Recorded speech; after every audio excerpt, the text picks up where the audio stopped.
Hi, this is Angela with Vista Pros Heating and Cooling here with Mr. Clark that we had the pleasure today to do a duct cleaning for him.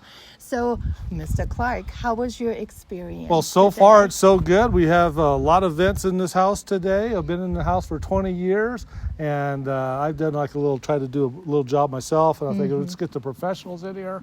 And with our correspondence and talking, I figured let's do it and do it right. So that's what I'm looking forward to it. We got Devin over here. He's getting ready to do all the register cleaning, and it'll be nice in there. And so I've been doing some home remodeling and getting the house ready for the new year, and just figured we'd get it top to bottom clean. So. Squeaky clean. Squeaky clean. Squeaky clean. Breathing clean air. That's right.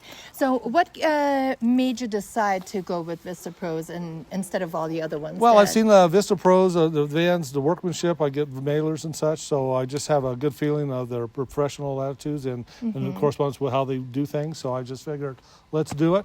Plus, I know you a little bit, so I figured better keep that relationship going and Thank friendship. you so much. Well, we really appreciate you, and I hope your wife will enjoy the clean air as well. Yes, I hope so too. All So right. very good. So Vista Pros.